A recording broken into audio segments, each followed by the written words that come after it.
Lockdown में town से घरे जिद करता रह तू सोते के जोरे। अरे दूर रहा।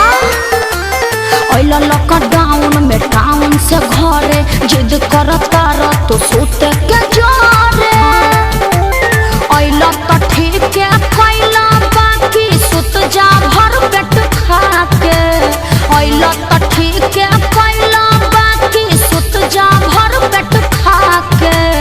अरे बुझला जानी चुम्मा दे दा का जानी चुम्मा दे दा काहे मुँह में सैनिटाइजर लगा के। जानी चुम्मा दे दा मुँह में सैनिटाइजर लगा के। ओहो अरे दूर रहा।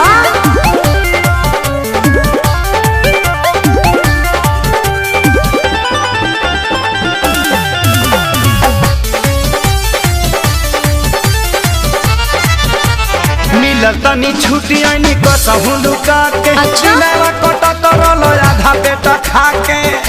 का बताई अच्छा कुछ दिन ना दूर हमसे रह पिया। देहिया पाया के जनी ढह पिया।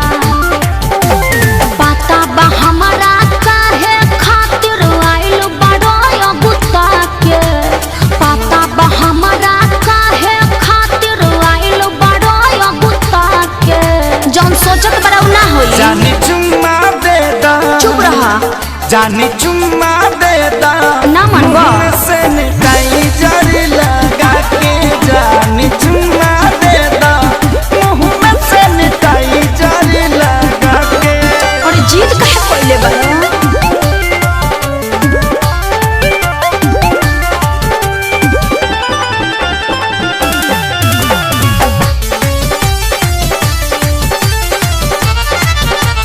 जानी सारा कार जबी राखी स्कूल में 14 दिन रहे के पड़ी नियम और रूल में। हाँ तो घरहू में रूले में रह के पड़ी। मन बना बात तो खेसारी पछतैब। अपने तो जैब संगे घर भर ले जैब।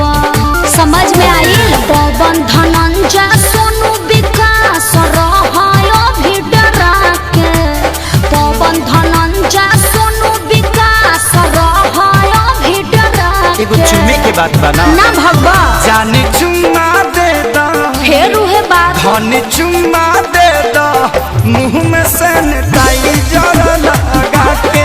जानी चुम्मा दे दा मुँह में सैनिटाइजर लगा के। लॉकडाउन में टाउन से घरे जिद करता रह तू सोते के जोरे। तो ठीक है कैला बाकी सुत जा भर पेट खा के। तो ठीक है कैला बाकी सुत जा भर पेट खा के। अरे बुझला जानी चुम्मा दे दा का जानी चुम्मा दे दा काहे मुँह में सैनिटाइजर लगा के। जानी चुम्मा दे दा मुँह में सैनिटाइजर लगा के। चुपचाप घर में बंद रहो ना तो मुखिया जी के फोन कर दे अभी टांग ले जाइए। अरे बुझला जानी चुम्मा दे दा का जानी चुम्मा